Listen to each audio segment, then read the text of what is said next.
नमस्कार दोस्तों, स्वागत है आज आपका फिर से जीवन बदल देने वाली एक और ज्ञान से भरी कहानी में। आज की इस कहानी से जीवन की तमाम छोटी बड़ी समस्याओं से परेशान इंसान को समाधान मिलेगा। तो दोस्तों, कहानी करते हैं शुरू। एक किसान अपने गांव में अपने दुखों से दुखी था। किसी ने उससे कहा कि तुम अपने दुखों के समाधान के लिए बुद्ध की शरण में जाओ, जो कि कुछ दिनों के लिए आए हैं और यहाँ से कुछ दूर गांव में ठहरे हुए हैं। निश्चित ही वह तुम्हारे सभी दुखों का समाधान कर देंगे। यह सुनकर वह किसान बड़ी अभिलाषा लिए बुद्ध की शरण में चल पड़ा। यह विचार लिए कि बुद्ध उसे उसकी परेशानियों से, मानसिक पीड़ा से, तनाव से, दुखों से निकाल लेंगे। वह बुद्ध के पास पहुंचा। उसने बुद्ध से कहा कि हे बुद्ध, मैं किसान हूं, मुझे खेती करना अच्छा लगता है, लेकिन कभी भी वर्षा पर्याप्त नहीं होती और मेरी फसल बर्बाद हो जाती है। पिछले साल मेरे पास खाने को कुछ नहीं था और इस साल भी बहुत अधिक वर्षा के कारण फसल को बहुत नुकसान पहुंचा। मेरे पास खाने को पर्याप्त भोजन नहीं। किसान ने कहा, मैं विवाहित हूं, मेरी पत्नी मेरा ध्यान रखती है, मैं उससे प्रेम करता हूं, पर वो कई बार मुझे बहुत परेशान कर देती है। घर में बहुत झगड़ा हो जाता है, जिससे मैं ये सोचने लगता हूं कि ये मेरे जीवन में ना आई होती तो अच्छा होता। मेरे 2 बच्चे भी हैं। कई बार मेरे बच्चे भी मेरी अनादर और अवहेलना कर देते हैं, मेरी बातों का पालन नहीं करते। किसान अपने दुखी जीवन की तमाम ऐसी बातें लगातार बुद्ध को बताए जा रहा होता है। बुद्ध ध्यानपूर्वक उस दुखी किसान की समस्याएं सुनते रहे। जीवन की तमाम समस्याएं बताने के बाद किसान का मन हल्का हुआ तो वह चुप हो गया। अब उसके पास कुछ अन्य समस्या बतानी शेष नहीं थी। वो अब शांत बैठकर बुद्ध की ओर देख रहा था और समस्याओं का उपाय पाने के लिए बुद्ध के जवाब का इंतजार कर रहा था। किंतु बुद्ध मौन थे। किसान फिर बोला कि हे बुद्ध, मैं आपकी शरण में आया हूं, कृपया मेरे जीवन की इन समस्याओं का समाधान करें। बुद्ध ने कहा, मैं तुम्हारी कोई सहायता नहीं कर सकता। किसान ने अचंभित होकर कहा, अरे ये क्या कह रहे हैं आप? सभी कहते हैं कि आप सभी के दुखों का समाधान निकालते हो, तो क्या आप मेरे दुखों का निवारण नहीं करेंगे? इसलिए कि मैं एक गरीब किसान हूं। बुद्ध ने कहा, सभी के जीवन में कठिनाइयां आती हैं। जीवन में दुख परेशानियों का आना स्वाभाविक है। मनुष्य के जीवन में उसके कर्म अनुसार अक्सर परिस्थितियों में बदलाव आता रहता है, जो सुख दुख निराशा क्रोध का कारण बनती है। नए रिश्ते बनना, पुराने रिश्तों का बिगड़ना, रिश्तों में मिठास, कड़वाहट, यह सब सामान्य है। ये जीवन का हिस्सा है और यह जीवन का चक्र है। वास्तविकता यह है कि हम सबके जीवन में 83 तरह की कठिनाइयां हैं। तुम और हम इन कठिनाइयों का समाधान नहीं कर सकते और कोई भी इन कठिनाइयों का समाधान नहीं कर सकता। जीवन और जीवन में बने रिश्ते कोई स्थिर नहीं है। एक दिन रिश्तेदार भी छोड़ जाएंगे और जीवन भी खत्म हो जाएगा। लेकिन ये समस्याएं जस की तस बनी रहेंगी, आज तुम्हारी जिंदगी में तो कल किसी और की जिंदगी में। इस पर किसान संयम खोकर क्रोधित हो जाता है और ऊंचे स्वर में बुद्ध से बोलता है कि सब बोलते हैं कि आप महात्मा हो, सिद्ध पुरुष हो, आत्मज्ञानी हो। मैं यहाँ इस विश्वास से आया था कि आप मेरी सहायता करोगे। अगर आप मेरी समस्याओं का समाधान ही नहीं कर सकते तो मेरा आना यहाँ व्यर्थ हुआ। सभी लोग झूठ बोलते हैं कि आप समस्याओं का समाधान करते हैं। आपने मेरी एक भी समस्या का समाधान नहीं किया। आपसे भले तो वो महात्मा है जो मेरे घर 2 वर्ष पहले आए थे।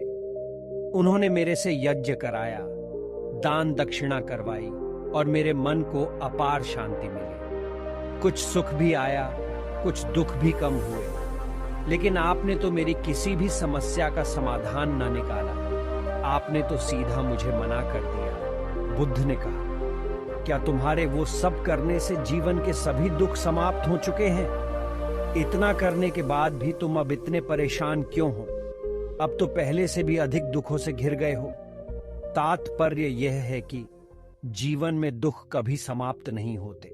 किसान ने कहा, तो मैं ये मान लूं कि आप मेरी कोई मदद नहीं कर सकते। यदि आप इतनी छोटी छोटी बातों का समाधान नहीं कर सकते तो आपकी शिक्षाएं किस काम की? बुद्ध ने कहा, मैं तुम्हारी 83 समस्याओं का समाधान तो नहीं कर सकता, पर हां, मैं तुम्हारी 84वीं समस्या का समाधान जरूर कर सकता हूं। किसान ने अचंभित होकर कहा कि 84वीं समस्या? वह कौन सी समस्या है बुद्ध? बुद्ध ने कहा कि वह यह है कि तुम नहीं चाहते कि तुम्हारे जीवन में कोई समस्या हो। इसी समस्या के कारण ही तुम्हारी सारी समस्याओं का जन्म हुआ है। अगर तुम इस बात को स्वीकार कर लो कि जीवन में समस्या होती ही है, समस्याएं जीवन का हिस्सा है, तो तुम्हें जीवन की समस्याएं विचलित नहीं कर पाएंगी। तुम जीवन में आने वाली समस्याओं से इसलिए विचलित होते हो क्योंकि तुम्हें लगता है तुम दुनिया में सबसे ज्यादा दुखी हो, जबकि सच ये है कि हर किसी को अपना ही दुख सबसे अधिक लगता है।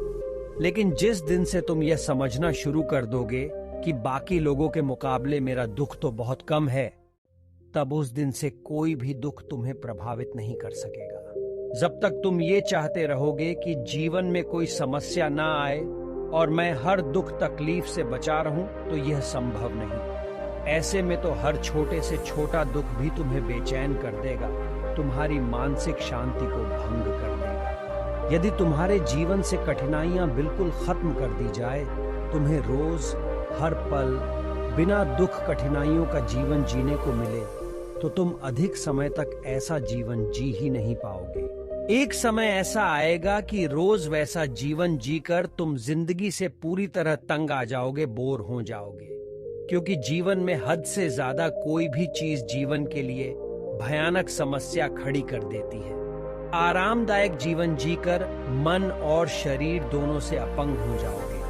तो क्या फायदा ऐसे जीवन का जो तुम्हें बाद में नर्क जैसा जीवन जीने पर मजबूर कर दे? जिस तरह खूब भूख लगने पर ही भोजन करने का और खूब प्यास लगने पर ही पानी पीने का असली आनंद प्राप्त होता है, ठीक वैसे ही जीवन की तमाम दुख परेशानियों को झेलने के बाद ही सुख का आनंद प्राप्त होता है। इसीलिए जीवन में अलग अलग प्रकार से अलग अलग रूप में सुख दुख आते ही रहते हैं। हम चाहकर भी जीवन से सुख दुख खत्म तो नहीं कर सकते, हाँ, लेकिन इनसे इतना ऊपर जरूर उठा जा सकता है कि कोई भी बड़ी से बड़ी समस्या मन को विचलित ना कर सके। इसके लिए अपने मन को शक्तिशाली बनाओ, संयम रखो, रोज ध्यान लगाओ, अध्यात्म ज्ञान प्राप्त करो। यही तुम्हारे जीवन की तमाम समस्याओं का समाधान है। इसी को जीवन की 84वीं समस्या का समाधान कहा गया है। महात्मा बुद्ध का यह अद्भुत ज्ञान प्राप्त कर किसान तृप्त हो गया। उसका मन पूरी तरह हल्का हो गया। जो परेशानियों का जो कौतूहल मन को परेशान कर रहा था, वह शांत हो गया। किसान आंखें बंद कर आनंद को अनुभव करने लगा। किसान को सब समझ आ गया कि वो अब तक क्या गलती कर रहा था। किसान बुद्ध के चरणों में गिर गया और महात्मा बुद्ध को धन्यवाद करता है। किसान को यह कहानी समझ में आ गई और वह महात्मा बुद्ध को धन्यवाद करके खुशी खुशी घर की ओर निकल जाता है। तो दोस्तों, उम्मीद करता हूं महात्मा बुद्ध की इस कहानी से आपके जीवन की भी कई परेशानियां समाप्त हो गई होगी या फिर कई परेशानियों का हल मिल गया होगा। जीवन बदल देने वाली ऐसी ही कहानियों की वीडियो रोजाना शाम 6 बजे हमारे चैनल पर आती रहती है। हमें आशा है कि आपको कहानी अच्छी लगी होगी और बहुत ही अच्छे तरीके से समझ में आई होगी। अगर आपको हमारी वीडियो पसंद आई हो तो वीडियो को एक लाइक और चैनल को सब्सक्राइब करें और दोस्तों के साथ वीडियो को शेयर कर दें और कमेंट करना ना भूलें। आपका एक कमेंट हमें मोटिवेट करता है और आपके लिए अच्छी वीडियो लाने के लिए प्रेरित करता है। Thanks for watching my all YouTube family. Thank you.